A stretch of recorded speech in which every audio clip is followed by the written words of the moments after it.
Salut les amis, c'est Bababert. Bon là je pense que j'ai un bon blabla là. On doit sûrement tous vivre ces petits moments-là et on va le vivre différemment je pense. Donc je vais te parler moi un petit peu ce qui se passe dans ma tête, ce que je comprends et pourquoi je fais ce que je fais et pourquoi je continue à devenir qui je deviens.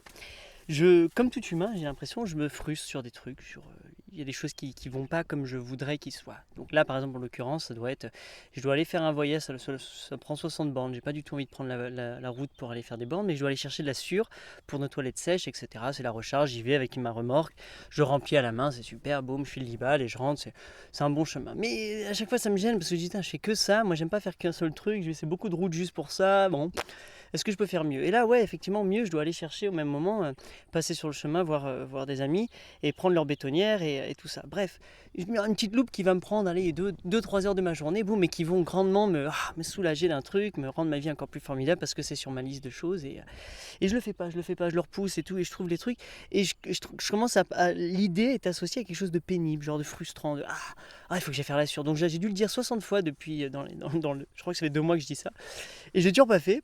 Et donc la frustration, bon, bah, ma vie elle est kiffante, hein, je continue mes trucs, mais elle est au fond de moi, et puis elle ressort. Et puis des fois, dès que j'ai un petit coup de, je sais pas, que je suis fatigué, ou que j'ai trop bu de café, ou un truc, tu sais, un truc bizarre sur mon corps, pam, je ressors ça, je ressors la sûre, Et donc ce que je fais, ce que j'ai remarqué, c'est que là, dans ce cas-là, je vais accuser les autres.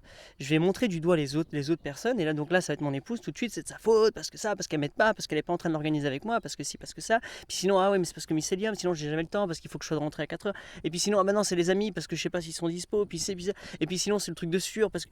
Et voilà, là, tu vois, c'est ouf, quoi. Je sais pas pourquoi je fais ça. Et je balance la faute sur les autres, alors que je comprends vraiment quand je m'arrête et que je respire que non, en fait, c'est moi. C'est moi qui n'ai pas pris la responsabilité, le temps. C'est moi qui n'arrive pas à mettre dans mon calendrier de la semaine, dire tiens, voilà, là, je me bloque, je fais ça. Non, qu'est-ce que je préfère? Je préfère venir faire un blabla, je préfère m'amuser, je préfère aller dans le jardin, faire des trucs. Donc, je trouve pas vraiment le bon moment. Donc là, je vais le faire demain. Ah, trop content. Je vais l'organiser et pour le sortir de moi en fait, pour le sortir de ma tête, il faut que j'aille le vivre, il faut que j'aille l'incarner. Tant que je ne l'ai pas sorti, regarde ce que j'ai fait, j'ai montré du doigt les autres. Et ça, c'est un truc. Est-ce que toi tu fais? Est-ce que tu fais parce qu'au final c'est pas plaisant pour les autres? C'est pas juste au final parce que oui, si même s'ils sont partiellement responsables, co-responsables, en vrai de vrai c'est dans ta réalité que ça apparaît, donc c'est toi qui est responsable.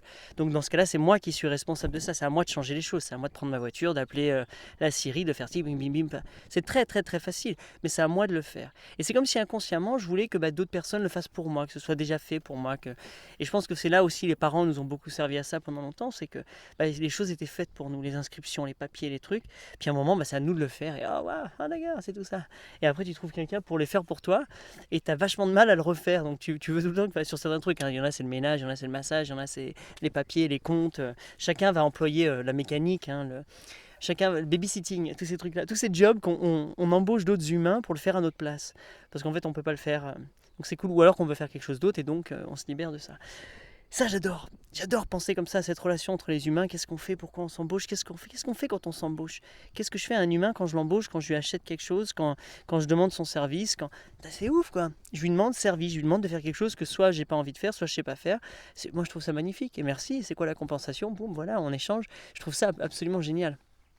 Et j'ai réalisé forcément que moi aussi, il y a des trucs que je sais faire et que les autres ne savent pas faire, ou les trucs que je fais, que les gens aiment beaucoup ce que je fais, j'ai qu'à le faire, et puis l'échange va venir, tu vois, c'est forcé. Donc ça, cette relation, elle est vachement saine. Mais là, je voulais vraiment te parler de la frustration et de comment ça fait en nous, tu sais, un petit peu ce truc bizarre, cette lourdeur. Donc comment se délier de cette frustration? Et ça, forcément, c'est une banane. C'est comment lâcher la banane. La toute première grande étape pour moi, c'est tout de suite, c'est arrêter de tenir la banane et de penser que c'est de la faute des autres. C'est moi qui tiens la banane. Stop. C'est admettre totalement que ça part de toi. Que s'il y a un problème dans ta réalité, dans ce que tu vis, qu'il y a un souci, qu'il y a une frustration, c'est en toi, au final. D'accord? Donc, faire ce travail va te permettre de le dénouer et de t'alléger, de comprendre, de grandir. Et c'est vraiment un travail, et là c'est un travail intellectuel que j'arrive à faire, où j'arrive à décortiquer l'idée, essayer de comprendre le phénomène, qu'est-ce qui est en train de se passer, prendre du recul sur ça, voir les différents angles, calculer. Et là, comme un problème mathématique, et là, bon, je vois son ensemble et je le je le solutionne, je comprends qu'en fait, c'est parce que c'était moi la faute, et la solution vient tout de suite. Et ça, je trouve ça vraiment, vraiment génial, et j'ai l'impression que la vie, pour moi, c'est ça. C'est une suite de problèmes mathématiques, comme quand j'étais en troisième et qu'on me filait des problèmes mathématiques. Tout ça. C'est la même chose pour moi. C'est de la même excitation. J'adorais faire ça. J'adore plus ou moins faire ça, même s'il y en a des frustrants que j'arrive pas. Tu sais, ceux que tu n'arrives vraiment pas. Oh, ils sont nuls. Parce que j'arrive pas. Non, c'est bon, c'est bon. Donc ces frustrations, c'est quelque chose que tu n'arrives pas. En fait, c'est un de ces gros problèmes que tu n'arrives pas à... Sinon, tu pourrais le transformer facilement en kiffage total et en gratitude. Toute frustration, en fait, est une gratitude cachée. C'est que tu n'arrives pas encore à le comprendre, pourquoi tu devrais avoir la gratitude de ça. Et si tu n'arrives pas à le faire, juste arrive à éprouver la gratitude du fait que tu peux penser ça. Que tu peux au moins savoir que je suis frustré, admettre, voilà, tiens, je suis frustré, tiens, voilà, j'ai envie d'être frustré. Je ne sais pas combien de temps ça va durer, mais j'ai envie d'être frustré. Je te conseille de ne pas le garder très longtemps. Il y a des frustrations qu'on tient depuis longtemps. Moi, j'ai tenu une frustration avec mon père pendant, je sais pas, 30 ans, un truc comme ça, ouais, peut-être 30 ans, 28 ans, que j'ai enfin lâché là. Oh là là là là, oh je te tenais, oh les coquins. Donc voilà, bref, toutes vos frustrations, bossez dessus, faites ce travail, c'est vraiment, vraiment, vraiment kiffant, quoi. Et c'est ça, lâcher des bananes. Et c'est ce qu'on va faire le 28-29 juillet, tous ensemble. On va délirer, on va faire des trucs comme ça, on va décortiquer des choses ensemble, et vous allez voir que ça fait du sens et tout, et que tu te réharmonises pour aller plus dans la kiffance, quoi. Et c'est génial, quoi. Tu viens aiguiser le couteau que tu es. Tu viens t'aiguises tous tes outils. Tu changes d'application iPhone sur toi. Tu viens te rebrancher.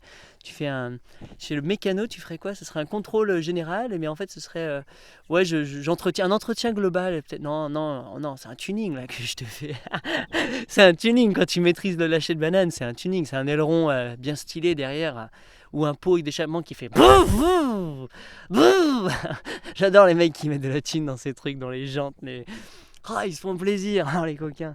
Eux, ils auraient pas de problème à acheter les vidéos de Baba Bear et à dire c'est tout. Non. Ils te mettent des centaines de milliers d'euros. J'adore, ils sont trop. J'aimerais leur vendre des trucs. Ils sont clients. Les gars, je vous vends des ailerons. Ben voilà, moi je vends des ailerons à des mecs qui voudraient tuner leur existence. Voilà, s'il y a des GTI InToucher de l'existence, venez, je vous montre un aileron ou un nouveau pot d'échappement, un nouveau carbu, un truc qui va améliorer le véhicule que vous êtes. Venez délirer. Allez, vive la vie. Ciao.